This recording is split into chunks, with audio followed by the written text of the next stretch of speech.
Good evening, everyone. I'm Danny Hozak. I'm president of the Wild Rose Loyalty Coalition and chairman of the Economic Education Association. And welcome to our Wild Rose Coffee Room.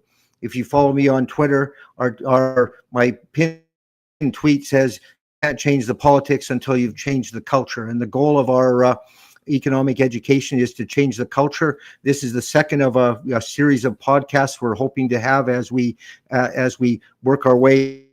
At the moment, we're focusing on Alberta independence and the discussion that we need to have. We're absolutely thrilled tonight to have a guest, actually a guest from Ontario, which I must admit surprised me. But Professor Bruce Pardy is a professor of law at Queen's University. He's a senior fellow with the Fraser Institute, and he's the executive director of rightsprobe.org. And we're absolutely thrilled to have him here. As in 1961, Ayn Rand wrote a book called For the New Intellectuals, and basically what she said in that book was that the Western world had achieved unprecedented, prosperity, and for the first time in a long time, we'd had a rising, intellectual establishment. But the intellectual establishment, she said, and I agree with her, rather than defending the free enterprise system that had created the wealth that leaves us all to live so comfortably, they ended up attacking it. And so she said in her book, she said, what we need is a new generation of intellectuals. And I'm absolutely thrilled that Professor Pardy is with us here tonight. I think he truly is in a small but elite group of people who are essentially talking truth to power, and he's in good company with John Robson, Milton Friedman, Victor Davis Hanson, and John Peterson. But they're all talking truth to power, and as you all know, or anybody who's been following some of these issues with everything from COVID to the CO2 hoax and a series of other things, it hasn't been easy for some of these professional people who have sort of gone against the grain. Voltaire said many, many years ago, he said, it is dangerous to be right when the government is wrong. And, I'm just thrilled that we have Professor Pardy here tonight. He's been right on a whole host of issues, and we're going to talk to him about a number of them over the course of the next hour. But with that, I'll just welcome Professor Pardy. Thanks for taking time out of your busy life to join us. Thanks for being here with us on a Sunday evening. I suppose we all have something maybe better that we would sooner do, but we really appreciate you taking time to be with us. When I was reading through your resume, it truly is impressive. But when did Alberta independence and the thought of us leaving, when did that sort of come onto your radar, and what prompted you to start thinking about it, and what prompted you to become such vocal advocate on the independent side? So welcome, and tell a little bit about yourself and your journey to supporting Alberta independence. Right. Thank you, Danny. Thank you for having me. It's great to be with you. Thank you for the thank you for the very kind introduction. I can't think of anything I'd rather do on this Sunday evening. So nice to be with you. Thank you. Alberta's been on my radar for quite a while. Since Preston Manning days and the Reform Party, the case that they were making back then of the kinds of reforms that Alberta and the West needed to see in Canada struck me at the time as perfectly reasonable. You can see things on their face. I mean, if you look at things as basic as Canada's governing system, seats in the House of Commons, seats in the Senate. I mean, in the Senate, for goodness sakes, we still have, of course, an appointed Senate in this country. It's archaic. And not only that, as everybody will know on this watching, Alberta has 6 seats in that Senate, appointed, by the way, by the federal government, but nevertheless, 6 seats, while Ontario has 24, Quebec has 24. And the powers that be in central Canada have insisted over time that that's the way it has to be. No interest at all over time in any of the proposals, either for Senate reform or otherwise, to fix Confederation. And so, to my mind, Alberta has had legitimate grievances for a long time and has had trouble getting any interest from the power brokers in this country to address them. And so at this stage of things, it strikes me that the country is in such a bad state, and it is only really in Alberta that there looks to be a possibility of a critical mass of people who understand that. And if you put that understanding together with the kind of grievances that Alberta has, then you have the potential, at least the potential, for marching off on a new path and in fact disrupting the country. And that's what this country needs. Canada needs disrupting, political disruption, because it doesn't work the way it is, and things have gone very badly and been going very badly for a long time, but especially over the past 5 years, of course. And so, to my mind, Alberta is the best hope right now for saving itself, for saving Canada, and for that matter, I put it this way, for that matter, for saving the West, because most Western countries, as we know, are in really bad shape. And Alberta is in the position at this moment a little bit like the Americans were before the revolution. You know, being taken advantage of by a power far away, having wealth redistributed for other people elsewhere, the complaints ignored, not being treated with the same kind of respect as other people closer to the center. And what the Americans did was get out from under the thumb of the king. And if Alberta succeeded in getting out from under the thumb of the federal government, the Laurentians, the Crown, all those things that make Canada, put Canada in question now, then Alberta could conceivably become the new America, like the America for the 21st century. And by that, I don't mean necessarily that Alberta will join America.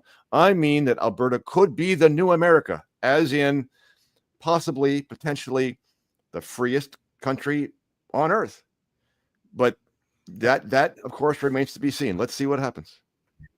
Well, you're right, and I mean, Alberta has done it before. I mean, as you know, the left mock our tar sands, or by calling it the tar sands, and for hundreds of millions of years it was tar sands. But then people, not just from Alberta, but the entrepreneurs from across Canada, like I always say, they went to Fort McMurray with their old half tons and their young wives, and somehow they figured out how to get tar out of sand. And between us, it wasn't just Albertans. There was people from Saskatchewan and Ontario. They all came to Fort McMurray, and somehow we figured out how to get tar out of sand. And now it really is one of the miracles of the modern world. So I'm thrilled to be working with you again. Albertans are, happy to work with people who want to make something happen. And clearly you want to make something happen. And I watched the first time I saw you were on Nadine Wellwood's podcast, and she asked you 3 or 4 questions. You said, well, we don't know because we've never been here before. You know what I mean? And so we sort of are in uncharted territory. And see, one of the things that I asked you this the other day on the phone, I said, everyone is sort of assuming that we have to go through the Clarity Act to leave the country. It's 50% plus 1 if you want to leave the country in a referendum. But again, as you said to Nadine, well, that's just the federal government's rules for leaving. But on the other hand, if Alberta just said we're leaving, that, we're gonna, if Danielle doesn't get her 9 things done, instead of having a referendum, if she just said that's it, we're done, we're leaving, don't bother telling us. Could the government actually do that if the provincial government said we're done, we're leaving? What would they do? Well, you see, you'd have a political crisis, and maybe that's not such a bad thing. But the Clarity Act, as you mentioned, I've interpreted that as you alluded to, the federal version of things. That is the federal government's opinion about the meaning of the 1998 Supreme Court decision. And that yes. decision is the source of this idea that in order to have a mandate to leave, you need to pass a referendum on a clear question that a clear majority of the population supports. And that gives you, according to the court, the mandate to negotiate. Now, that's the moment where you leave the legal realm and you enter the political realm. It's a political negotiation. And the Supreme Court has basically said in that decision, and of course, keep in mind that this decision was about Quebec and not about Alberta. And, as we all know, Quebec is the favorite child of Confederation. But nevertheless, Tell us about it. Yes. but nevertheless, so once you have that referendum win, and if you check those boxes according to the court, then both sides, neither side has a unilateral right, they say, to either leave or to refuse to accept the departure. You enter into a political negotiation, but it is a political negotiation. And the court said in this decision, at that stage, we're out. Don't come to us to figure it out. It's political, not legal. And so we're not going to dictate what the outcome of this is going to be. Now, that's 1998. It's a long time ago. Who knows what today's Supreme Court might say, but those are the ground rules so far right now. And that leaves us an awful lot of unknowns. So for example, here's one question I got at one of the town halls that I did, one in Red Deer. The question was, and it was a good question. The question was, let's say we pass a referendum. It's a clear question. A clear majority supports it. And, we say, we have a mandate to go. We're ready to negotiate. And let's say the federal government says, no, we're not talking to you. We don't accept that. We don't accept you leaving. We're not putting conditions. You're just not going. What happens then? And the answer is nobody knows, because that's not in accordance with the Supreme Court's instructions. On the other hand, the Supreme Court said at that stage, we're out. So now you have a political crisis, and it's going to be dealt with in the political arena. And what does that mean exactly? Well, it means you can't trot off to the court every time something goes wrong. And so we don't exactly know, because sometimes political disagreements of this magnitude degenerate into more serious disagreements, and you don't want that to happen. But it's a world of unknown, and part of the point here is that we have to accept the uncertainty in the situation, embrace it, and move forward, because there's no other way to do this. I agree. Even though I have a Ukrainian name, I had 4 grandparents born in Ireland, and my grandfather on my mother's side left Ireland with a wife and 5 kids and took a boat to Nova Scotia, rode the train to Edmonton. He built his own raft and floated down the river on a raft. Do you think when he told his wife, "Oh, don't worry, nothing could go wrong, like we've got it all figured out"? We're not opposed to heading down the river and seeing where we end up. You know what I mean? But you're right. There certainly are a lot of uncertainties, but I think the main thing we have to try and do is maintain the goodwill. I mean, and I one of the things that bugs me a little bit is I hear some people saying, "Oh, well, 50% plus one, that was enough for Quebec, not enough for you. You'll need more than 50% if you're actually leaving." And I don't agree with that. Like, and since 1995, I haven't heard one commentator say, "Oh, well, they got 49.7, but 50% plus one person wouldn't have been enough." No, it was enough for Quebec. As far as I'm concerned, it's enough for us. So that's the number we're aiming for.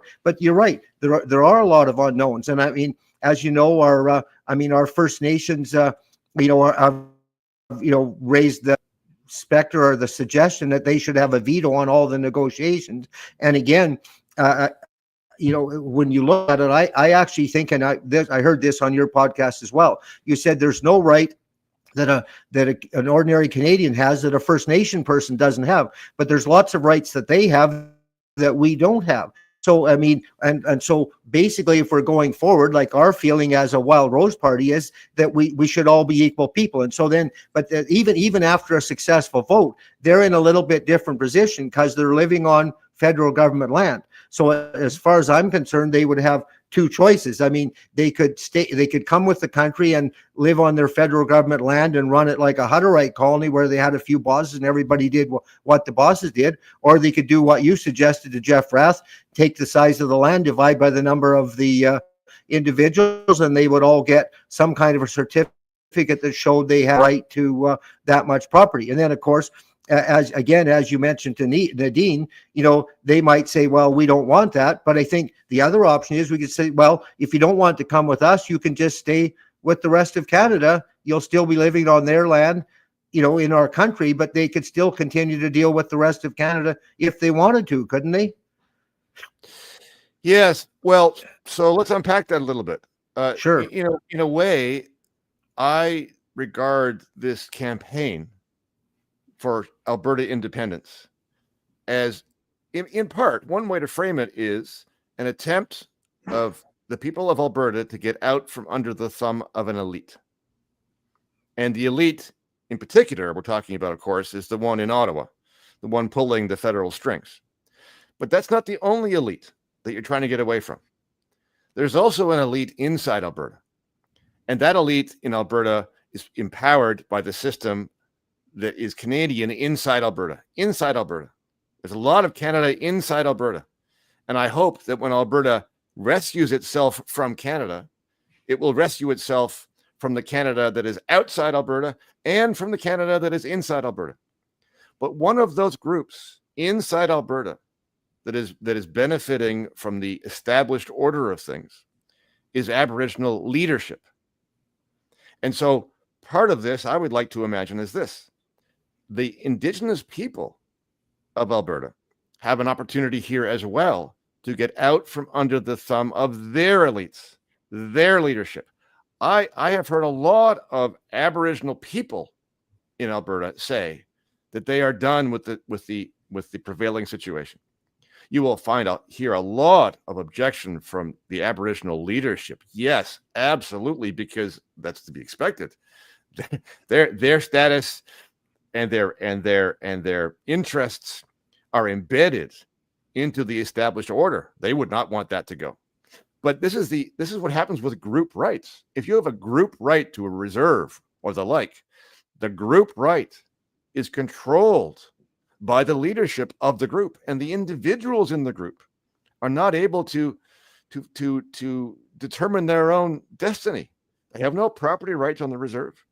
I know they can leave the reserve, but then they're left without whatever they had on the reserve. And so, yes, my suggestion has been, in the transition from the province of Alberta to the country of Alberta, that one thing that ought to happen is that the reserve lands should be divided up into lots, and that each person, each member of those Indian bands that have those reserves, each individual get fee simple title to one of those lots. So they have their own property, and they have the same kind of property rights as everybody else does on their property. They can do then whatever they want to with that property. They can improve it, they can mortgage it, they can sell it, they can lease it, they can bequeath it as they wish, without question, because it's theirs and they can do what they want. I think you're absolutely right about that. And I mean, the Alberta Prosperity Project, who again, you were on a podcast with Jeff Rath, and I mean, but they just came out with their plan for the new country, the first budget, and he said, "Oh, we're happy to announce that the First Nations will be getting 3 times more money." And I talked to Dennis Modry from the Alberta Prosperity Project, and I said, that in theory, that might be possible, because my guess is like 40% of the Indian Affairs budget never leaves Ottawa, and 40% of it is shared between the chiefs and the Indian Affairs lawyers, and 20% goes to the average poor Indian who's working on the reserve. So they could probably get 5 times more money if they had sort of the kind of system where you just said here. Not that anybody thinks they should get that, but in any event, they could. But it shows how quickly the establishment and how hesitant they are to make anything happen. And in their Alberta Prosperity Project, they actually talked about giving them another 1.5 million hectares to the Aboriginals so they could sequester more carbon, which, I mean, sequestering carbon is another like huge hoax, which is just as sort of as corrupt and as abusive to Alberta as anything else that's ever happened to us. So anyway, what I said to the Prosperity Project people is, like, let's all agree that we should leave the country. This is like my grandfather going to, leaving for Alberta. But I said, let's all agree that we leave. But I said, if everybody starts making pronouncements about what's going to happen in the new country, we'll end up fighting amongst ourselves before we ever get around to voting. So I said, let's keep the conversation on what it takes to win the referendum. And I mean, then look at the potential in a new country, you know what I mean? And move forward from there. But let's not start making pronouncements about, oh, if we win, everybody will get this or everybody will get that. You see what I mean? Yeah, well, I see what you mean, and I don't disagree, except that on this question, the question's already been asked, and those statements have been made, and so people are now asking, understandably, what the expectation is. Now, to be sure, none of the people who are saying all this, including me, have any actual say or any status in determining what the outcome is going to be, right? So we shouldn't value those statements too much. On the other hand, this particular question says a lot about what the nature of the new country is going to be, right? So if Albertans are imagining this new independent country as a free country, which is what they keep saying, and thank God for that. Yes. It's as a country ruled by the rule of law. I mean, one of the fundamental ideas behind the rule of law is that the same rules apply to everybody, without regard to who you are, without regard to your lineage or your genes or your race or your parents or your status or your background, right? And so, if you really want a free country, a country that is different from Canada, different in important ways, different in ways that rid you of Canadian problems, then I think it's really important that this change be made, that people who are interested in separation resolve that there should be nobody in Alberta with a special status, that the same rules should apply to everybody without regard to who your parents are or what kind of genes you carry or who your blood is from. That should not matter. And so if the program is to reproduce this disaster in a new Alberta, this disaster along with all the other ones, then the question starts to become, well, why are you bothering with this? Because you're not describing a country that's very different from the one you're trying to leave. I agree with you 1000%. Like, I mean, to me, the choice for to go back to the First Nations, their choice is to come with us and be like us, or if they want to stay on their land and be part of Canada, that's fine. But Sure. We're leaving. Like, we're going to Fort Right. McMurray. If you want to stay wherever you live, that's up to you. But we're going to Fort McMurray, and we're going to figure out how to, get oil out of tar out of sand. You know what I mean? So good. Right. So no, Right. I agree 100%. Now, the other thing that I hear you telling someone was, again, Alberta Health Services. Like you said, you can't have I mean, again, we're basically what we're talking to you about is leaving behind the baggage that's sinking our collective ship. Let's say, look, there's no point starting a new country and taking all the old baggage with you. And I mean that is really good advice. Doesn't matter whether it's wedding advice or whether it's for a new country. Don't take the old baggage with you. Start over, and that's what we're planning to do. And you're absolutely right. I'm amazed at what like our healthcare system. It's been a while since I looked at it closely, but at one point we were only out of 20 developed countries, we were only in the top 5 in one thing, and it was cost. You know what I mean? And I think in 17 out of 20 things, we were in the bottom 5 things. Like, we had the highest cost, and we were in the bottom quarter of 20 developed countries. Here we are in Alberta with billions of dollars and some of the brightest people in the world coming from around the world to help us, improve all this stuff.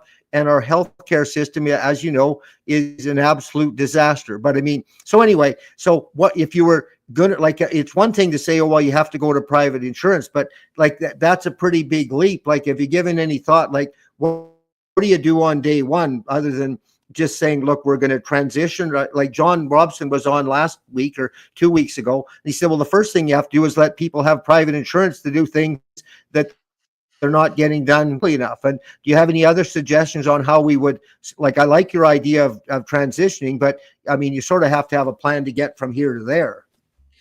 Oh, yeah, no, that's fair. So I imagine it this way.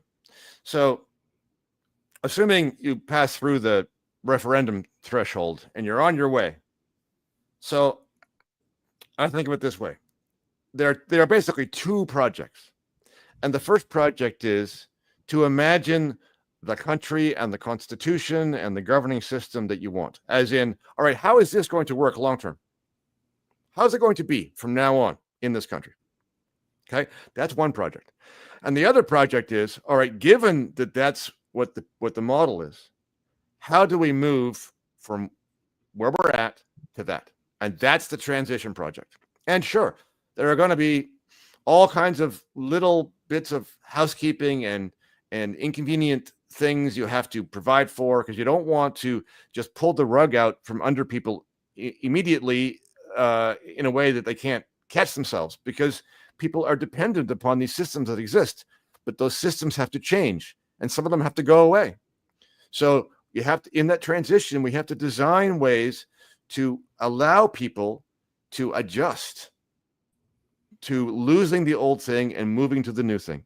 And if that means we have private insurance, great. I haven't got into the weeds on that one, but here's what I know about the healthcare situation. If you're going to have a free country, then you don't have socialized medicine. Those two things are incompatible. You cannot have a single payer healthcare system, because that means you do not have a free country. Those two things cannot coexist. And so those people who want to live in a free Alberta, I think have to, hopefully already are, thinking that the ways that they obtain various kinds of services, including healthcare, will be very different than the way it is right now. I would like to think that a free Alberta will have a private healthcare system. Now, here's one thing that you don't want, and people's minds always go to the United States and say, and they're quite right about this, they say, well, the American system has its problems too, and it does. And it is dominated by the insurance company. And there's all kinds of ways that doesn't work very well. And they're right. So in transitioning to a private healthcare system, that does not mean reproducing the American problems. Part of the American problems come from the fact that the insurance companies have managed to game the system there. And you don't want that either. No, right. So you need a new model and a new way of thinking about this, so that people are free to obtain the things that they want with their own money, and not to have government or big companies get in the way. No, absolutely. In the 80s, I read a book. It was called The Invisible Bankers. And I think sometime in the 80s, the Americans made a law that you couldn't own a bank and an insurance company. So everybody got out of banking, because the insurance was like, it was right. So much more money in the insurance than there was in that. So, but clearly, there's lots of places in Europe where they have a merged system, and everybody's doing just fine. Thank you very much. So I think, I don't think there's any problem there. Now, one of the things that's bothering me are these mandatory vaccines. Like when and I talked about liability. Like I said, like it seems to me like when Jason Kenney, when the lockdowns first started, they recalled the legislature and they basically passed a law that said they would. I'm looking from a distance, but they said, well, we don't know what we're doing, so we won't want to pass a bill, so we're not liable if anything is wrong. And I'm thinking, well, fine, maybe that. Fair enough, you're doing your best. But my understanding about liability is once you start lying about what you're doing, well, then your liability comes back. And so I look at our provincial government, and I mean, all this stuff, CO2 sequestration or not sequestering. At the end of the day, it doesn't really matter to me, and it probably doesn't matter to you. But our government is still forcing these vaccines on the under 18. And again, if you're over 18, if you want to drink too much or smoke too much or drive too fast, that's up to you. But I mean, it really bothers me. We have children, we have grandchildren that are lots of our grandchildren are under 18, and they're being vaccinated by the system. And I mean, even the doctors are saying, oh, I don't know about doing this. They're under a lot of pressure. So it seems to me like what can citizens do to get the government's attention? Say, look, like if we end up with a generation of young people that are sterile from the vaccine you gave them, like to me, they should be criminally liable. But is there any way of making that happen? The short answer is no. Well, I've got time if you want to give me. No. But the problem that you have described, quite rightly, you're alluding to the very basic legal and constitutional problems that we have in Canada, right? So one of the reasons that governments, both provincial and federal, were able to do what they did during COVID, in spite of the fact that we have, a Charter of Rights, and lots of people said, and they said it directly to me during these years of COVID. They said, "But how can this be? We have a Charter of Rights." And the fact of the matter is that the provincial and federal governments managed to do these things through the gaps of the charter, and Yes. and with the help of the courts, who interpreted those charter rights to say, well, yeah, but no. I mean, that's a reasonable limit here, and that doesn't qualify as that here. And so there is there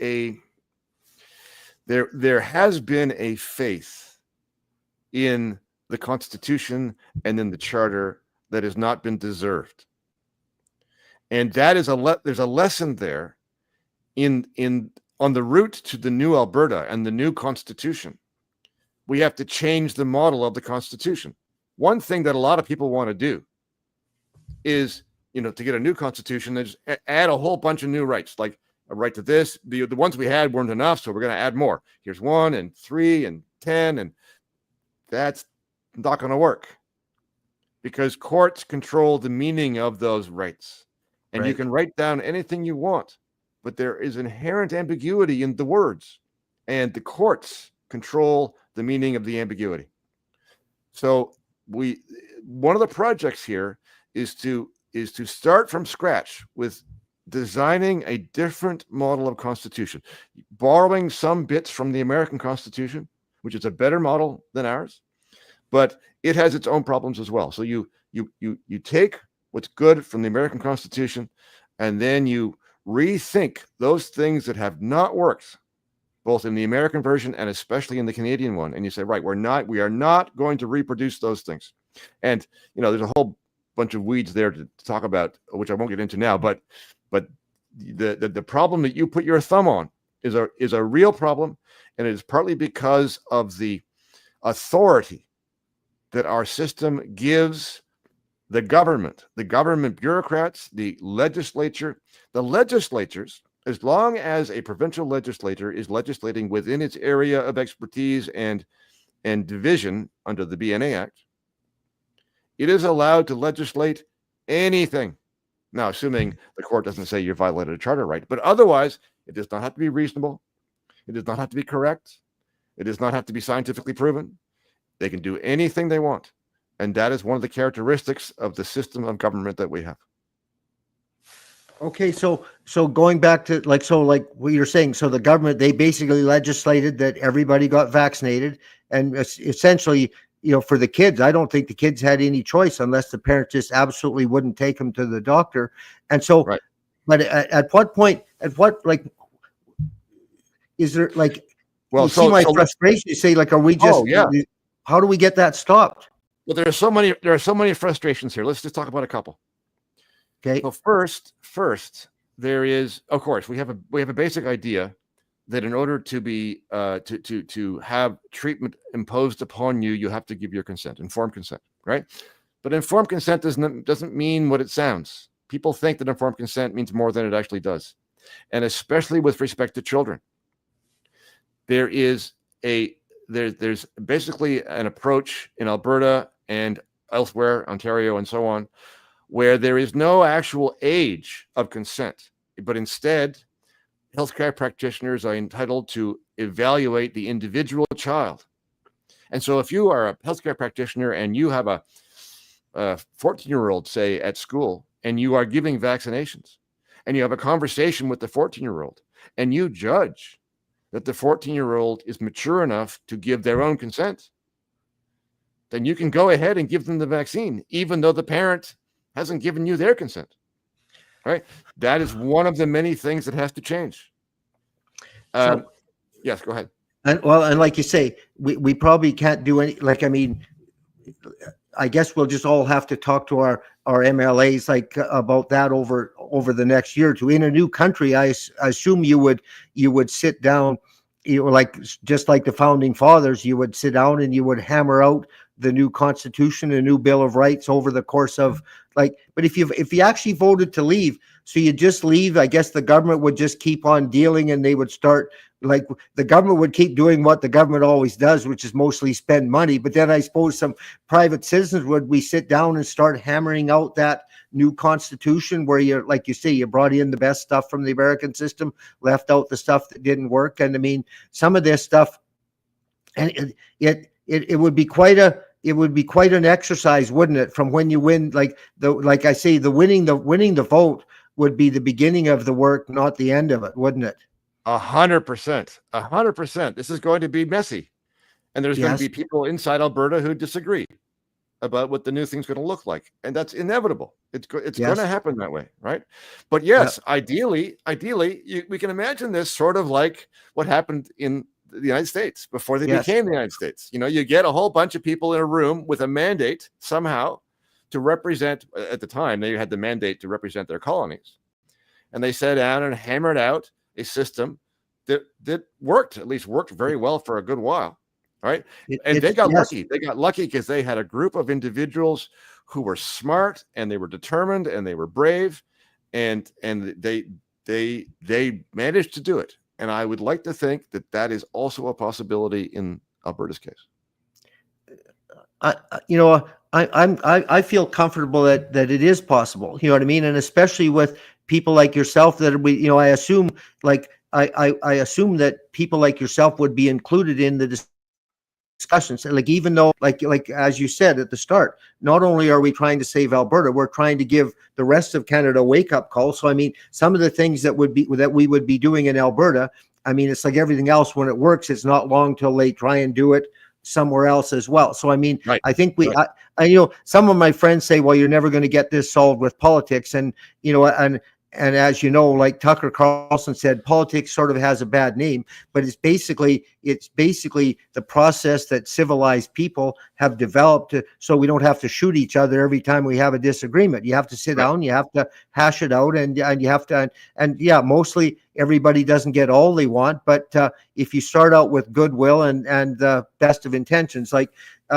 in 2020, Danielle Smith hosted it was called the Future of Alberta conference or she was the MC, at least. I don't know who hosted it. It was in Calgary, but she was talking to, this is going back to the First Nations for a minute, but it was Chief Jim Boucher and Willie from Ermineskin. I can't think of his last name.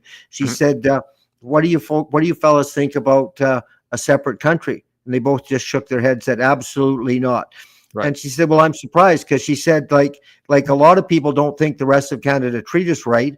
But I said, the one thing we all agree on is the rest of Canada doesn't treat the First Nations right. So she said, what would possibly make you think that you'd be worse off in the new country of Alberta than you are in the old country of Canada? And they both just shook their head and said, I guess I never really thought about it. You know what I mean? So I guess one of the things that you're doing here, and they're trying to send me some questions in the chat line here. So if I get a second, I'll look at some. We've got a few questions for you if we can figure out how to get them to me, and then to you. But the point that Danielle made to the two chiefs, she said, like we're sincere.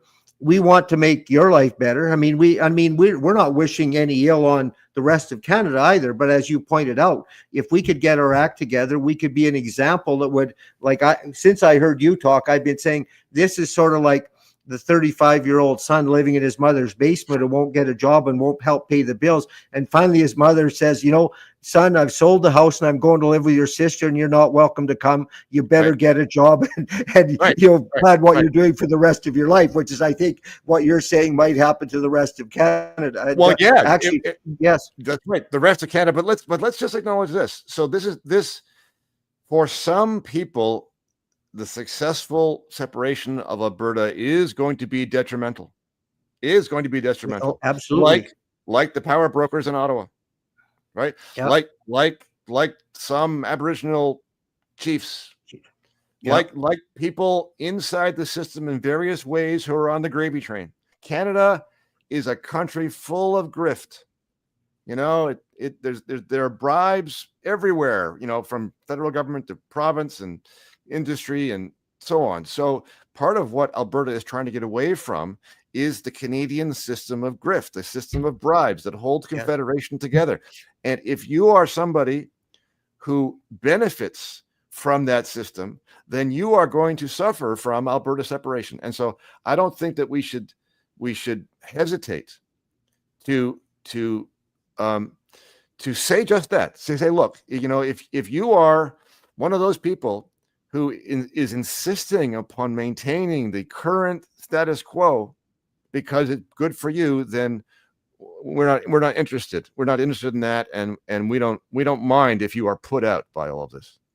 No, I mean that's like you're moving out of your mother's basement, so get used to it. Yeah. Right. The Exactly, yeah. Victor Davis Hanson says there's a growing divide in the world between producers of wealth and consumers of wealth, and he said generally speaking, the consumers of wealth hold us producers in absolute contempt. You know what I mean? Yes. Unless they're a new intellectual like you are who understands sort of where food comes from.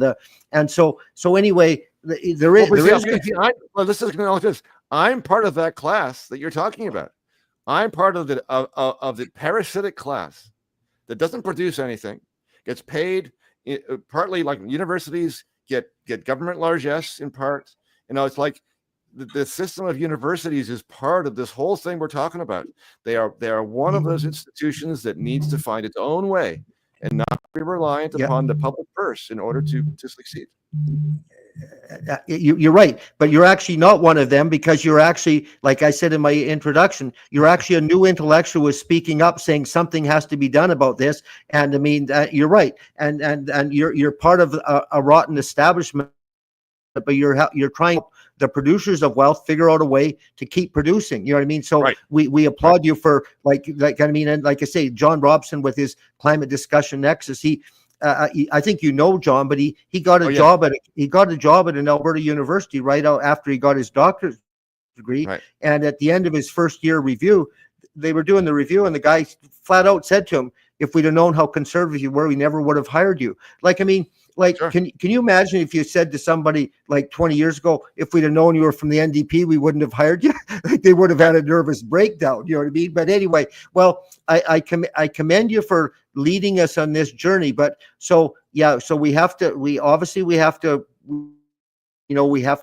about the healthcare. But I mean, I think those are all things that can be dealt with over time. What about, have you given, like, our leader Paul Himon has been a real believer in recall, and we don't really have effective recall anywhere in Canada, and have you given any thought to that, and what are your thoughts on that? But like I said, no one in the private sector would hire someone and say, like, if you show up on Monday, we'll give you a company vehicle and a credit card, and your first job review will be in 4 years. Like, it's almost laughable, isn't it? I see you smiling. You say, well, no one spending their own money would do that. But yet somehow we've got to where we do that with our politicians, where once they're in, they're totally unaccountable.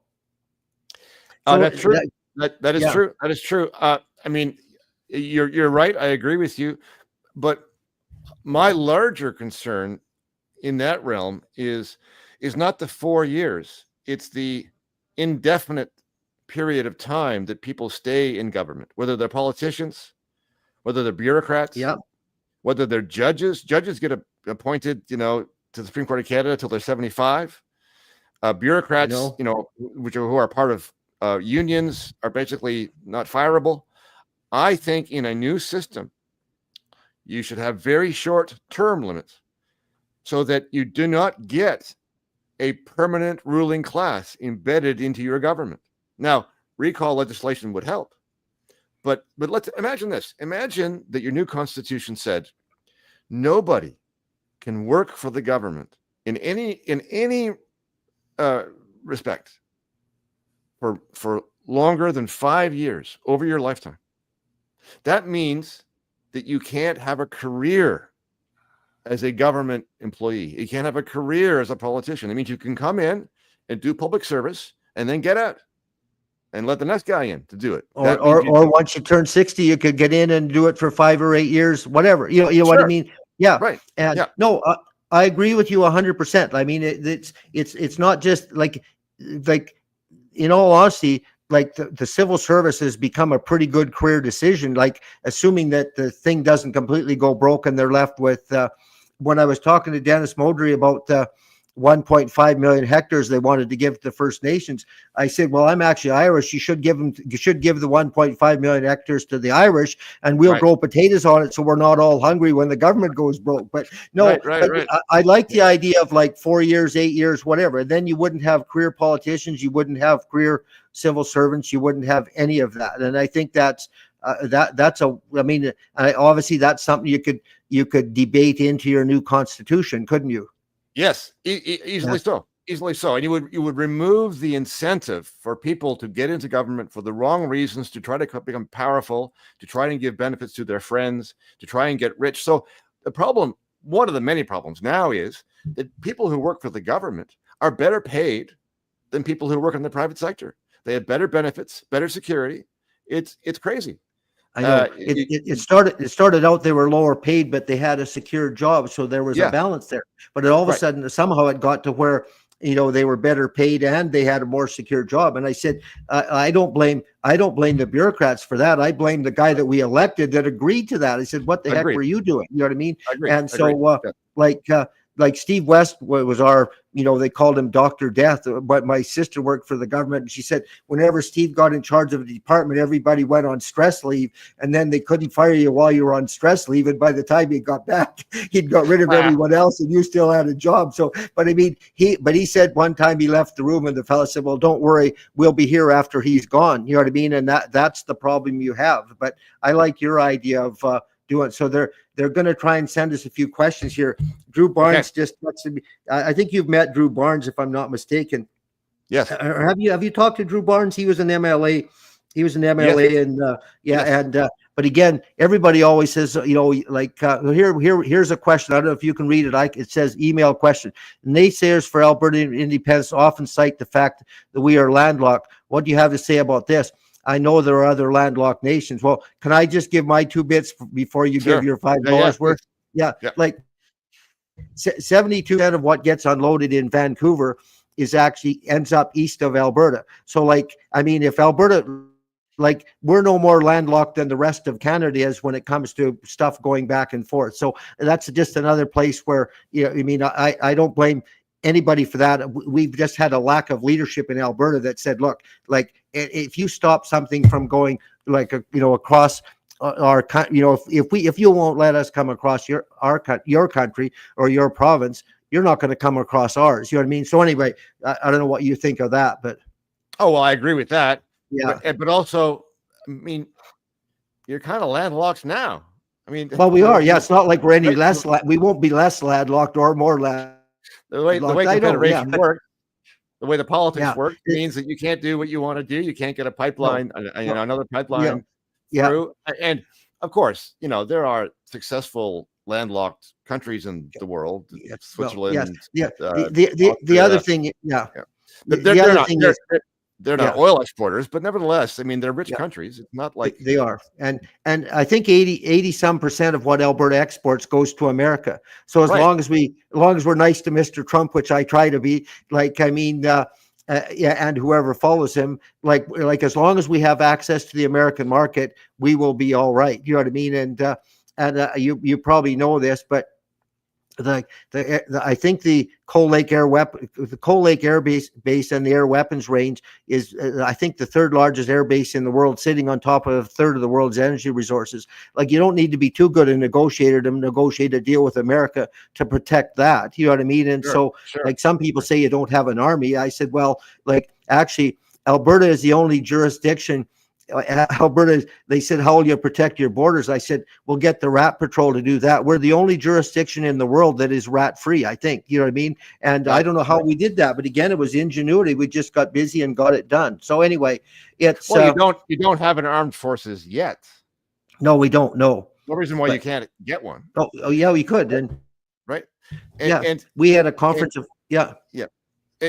we had a conference a few years ago, and Rob Anders, who was a federal MP, he talked about having our own, I hate to call it a militia, but you could have your own, just like we have our own volunteer fire farm, you can have your own volunteer militia. I think Alberta has probably more guns per capita than any province in the country already. Lots of them know how to use their guns, and so we could have our own militia. There's all kinds of things that we could do, Having said that, goodwill sort of reduces the size of the army you need.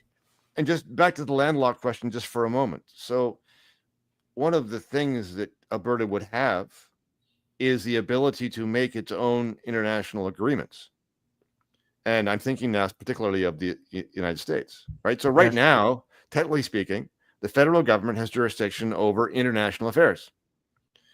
International trade deals are a matter that the federal government has jurisdiction over. If Alberta is its own country, then you can deal with the United States one-on-one, and you're selling most of your oil to them now. That situation's not going to change. No. And probably you can cooperate with them to get, if you can't negotiate access to the west coast of British Columbia, then you can probably get access through the west coast of the United States, because people cooperate when it's in their mutual benefit to do so. And this would be. So I wouldn't worry about this. No, I'm not worried about it at all. Like, I mean, it just America has been an amazing partner and, you know, consumer of our products and a place. So it says, oh, I'm very concerned that First Nations people receive royalties from natural resources written into a new Alberta Constitution in an independent Alberta. No kidding. What do you think about? Yeah, I 100% agree. One of the things that you must avoid is to repeat the mistake in the Canadian Constitution. The Canadian Constitution has Section 35. It is not part of the Charter. It's part of the Constitution Act 1982. It constitutionalizes Aboriginal rights. Now, it says it does so as of 1982, you know, recognized and affirmed. But what has happened is the courts have taken Section 35 to expand over time the nature of those rights. And because it's in the Constitution, there is nothing that anybody else can do about it. The one thing you must not do in an Alberta Constitution is to constitutionalize different rights for different groups of people. I agree with her concern. Good. Okay. Sounds good. That we've got a couple of minutes left, and I think I'm supposed to be getting another. Somebody trying to text me some questions, or I'm not sure. Well, I guess they're coming up as they show up. So anyway, I'm thrilled that you've taken the time to be with us. I mean, I guess we're on the road to we're on the road to having a referendum. Well, like, what about, like, you say the legislature is supreme. What about if Danielle, like, I assume Carney is not going to address the 9 questions that she asked him, and on your podcast you said that would be the worst thing that could happen to Alberta, because all it would do is forestall the inevitable misery that we're going to have. But what about if on the 60 days from now, whenever her 50 days, whatever it was that she gave him to respond, what about on day one when that's over, if she just said, we're out, like, we're done?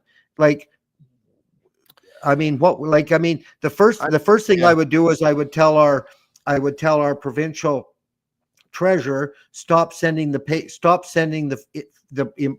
provincial employee, the provincial federal income tax payroll deduction, stop sending them to Ottawa. Like, stop sending any money to Ottawa. So you start doing that, like you say, it causes a constitutional crisis. But I mean, we're sort of like, we think we're in a crisis anyway. Like, Carney's talking about giving everybody a veto. Like, it's a crisis for us. It might as well be a crisis for everyone. So if she just said, that's it, we're leaving, call your lawyer. Like, I mean, and you said don't bother calling the lawyer. So say, you better send us a good negotiator. I'm not sure that I would recommend that path, because she would then be acting without the mandate that the Supreme Court said that she needed, right? And so you'd start out right on your back foot. You really need the referendum. If you get the referendum on a clear question, the clear majority, then you have the mandate to go forward and do whatever you have to do. Without it, you're in a defensive position. But there are a lot of things that Alberta already has the jurisdiction to do that it's not doing. And some of those, in some ways, are being cast, maybe not explicitly, but cast as Ottawa problems. And they're not. So, for example, Alberta can do its own police force tomorrow if it wants to. I mean, Ontario has one, Quebec has one. This is not a federal thing where the feds are going to be able to come in and say, no, you can't do that. You clearly can do that. So go ahead and do it. And, you're right. And other kinds of things that you mentioned, right? So some things are done cooperatively with the federal government, like tax collection. If you don't want to do that, don't do that. And I would agree that the time has come to stop cooperating in these various matters. with the Right. federal Yeah. government. Yeah. That applies. Yeah. That applies to healthcare too, right? So Yes. part of the reason that Alberta does healthcare in kind of the same way as the rest of the country is it is bribed by federal money. They want the Yeah. federal money. Alberta could say, "No, thank you. We're doing it our own way."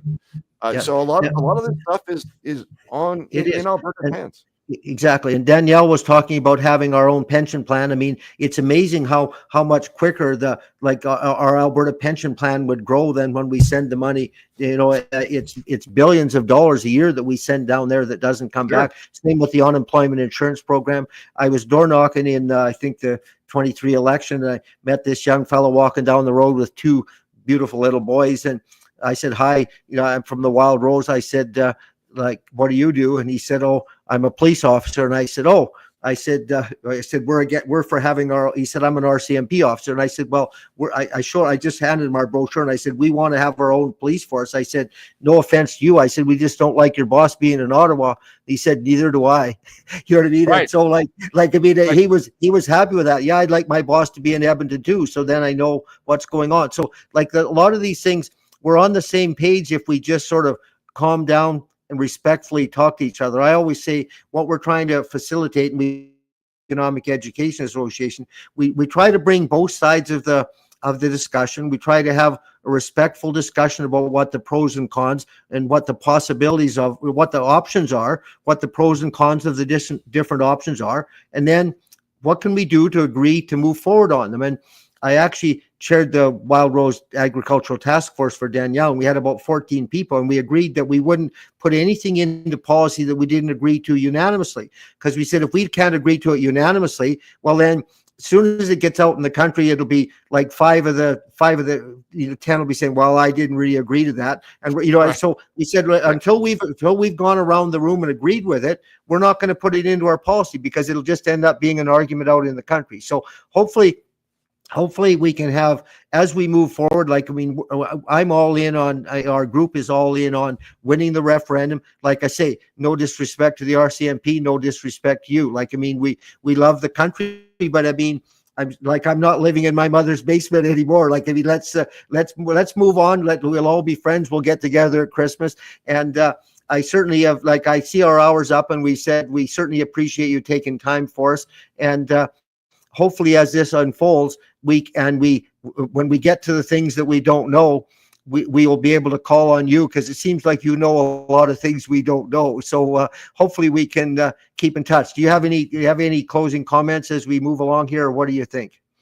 Oh, I just that, all power to you. I'm delighted that you're on this project, and I hope things continue to move forward. I've heard lots of great things from Albertans about how they feel about this. I hope it continues to grow, and let's hope for good things. Well, we have a little piece of land here by Streamstown, Alberta, that's for sale. So if you decide to move out here, you can call me. And so in any event, it's been a pleasure, talking to you, meeting, discussing the future of Alberta and our country. And hopefully this won't be our last visit. But thank you very much for joining us. Okay. Thank you, Danny. I'd love to come back again. Thank you very much for having me. I'm sure we'll get a chance to do it soon. Okay. Take care. Thanks a lot. Okay. Cheers. Good night. Bye. Good night.